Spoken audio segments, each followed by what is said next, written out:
Selamat datang kembali di Harir Channel. Bapak Ibu, kali ini kita akan belajar lagi untuk membahas soal-soal dan soal lagi agar semakin paham, semakin lincah dan nanti mendapatkan hasil yang maksimal. Satu kata untuk kali ini adalah gempur saat pesaing tidur. Jadi ketika pesaing kita sedang beristirahat, kita harus tetap semangat untuk menggempur soal-soal yang masih kita bingungkan agar semuanya dapat kita kuasai. Oke, semoga kita semuanya sukses lolos menjadi ASN P3K Kemenak tahun ini. Amin amin ya rabbal alamin. Oke, langsung ke soal selanjutnya.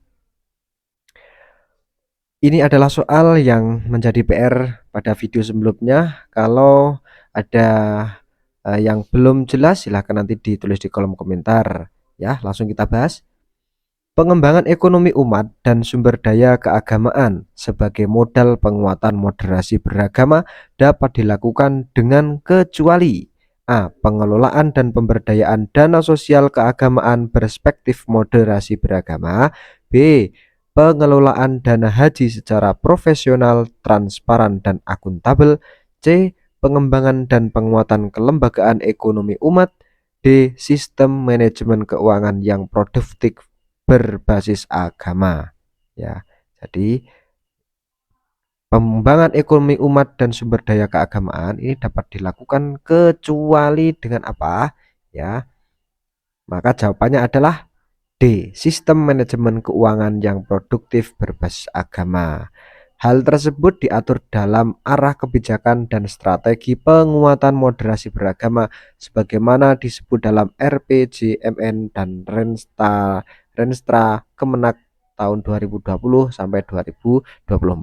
Selamat bagi yang sudah benar dalam menjawab soal ini. Oke, kita lanjut ke soal selanjutnya. Seorang ASN dapat dengan mudah mewujudkan sikap moderat dalam beragama apabila memiliki tiga aspek tersebut kecuali ada tiga aspek yang dapat mewujudkan sikap moderat dalam beragama. Kecuali apa? A. Kebijaksanaan, B. Kecerdasan, C. Ketulusan, D. Keberanian. Nah, kita menjadi seorang ASN harus mempunyai tiga aspek ini. Tapi kecuali apa ini? Apakah A, B, C, dan D? Maka jawabannya adalah kecuali B, kecerdasan.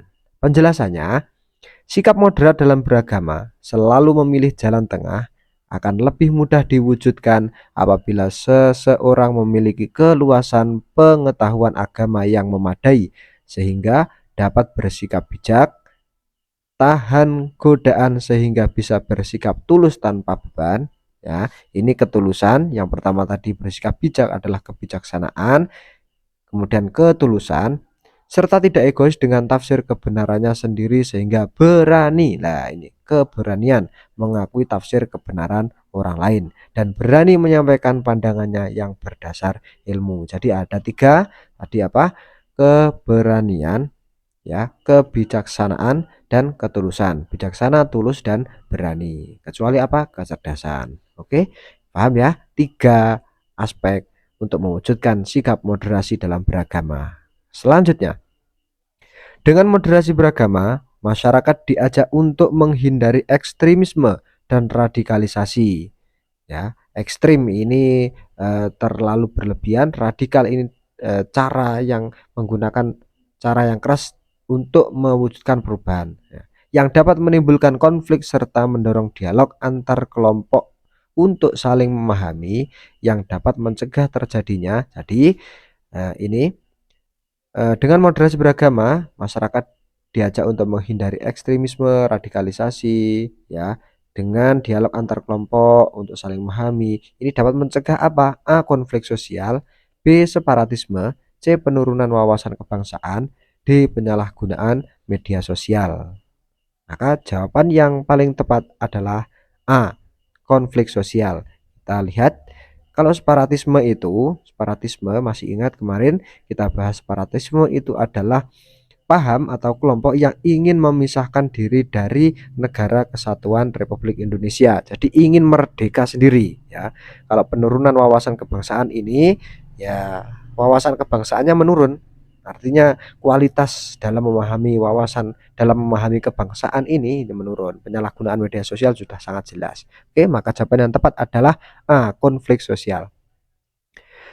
Soal selanjutnya, seorang ASN sudah seharusnya mampu menghargai perbedaan keyakinan dan dapat berhubungan dengan baik di lingkungan kerja dengan cara kecuali. Nah, ini bagaimana kita menerapkan dalam menghargai perbedaan ya, perbedaan keyakinan atau suku budaya dan lain-lain di dalam lingkup lingkungan kerja. Nah, caranya gimana? Kecuali A, menghargai keyakinan mereka, apakah iya? B, menjaga komunikasi dengan baik. C, mengikuti ritual beribadah mereka demi menjaga tenggang rasa. D, tidak membicarakan hal yang dapat menyinggung perasaan dan keyakinannya. Nah, kita lihat kalau menghargai keyakinan mereka ini oke, menjaga komunikasi dengan baik ini oke, mengikuti ritual beribadah mereka demi menjaga tenggang rasa.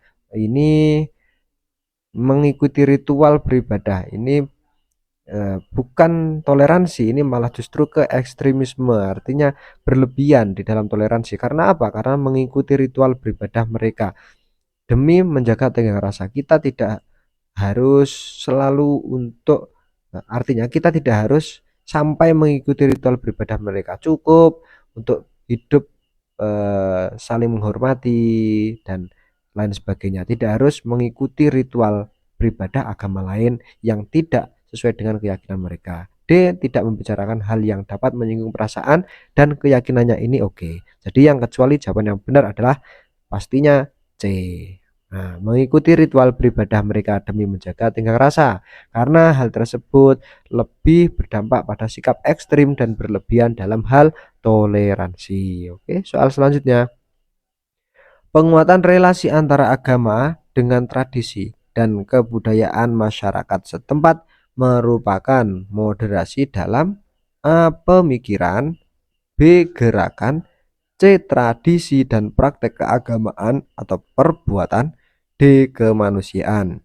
Kita lihat di dalam soal ini ada relasi antara agama dengan tradisi dan budaya. Jadi agama dengan tradisi dan budaya ini sudah bisa kita tebak, maka jawabannya adalah moderasi dalam hal C, tradisi dan praktek keagamaan. Ini perbuatan. Jadi pembahasannya di Indonesia ini diskursus wasatiyah, wasat itu tengah atau moderasi sering dijabarkan melalui 3 pilar, yakni moderasi pemikiran, moderasi gerakan, dan moderasi perbuatan.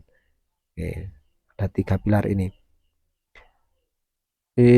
Soal selanjutnya, prinsip dasar moderasi beragama adalah A, tulus dan berimbang, B, adil dan berimbang, C, jujur dan berimbang, D, bijaksana dan berimbang. Jadi dalam prinsip dasar moderasi beragama itu ada 2 hal yang menjadi prinsip dasarnya. Maka dari pilihan jawaban ini yang paling benar adalah A, B, C atau D.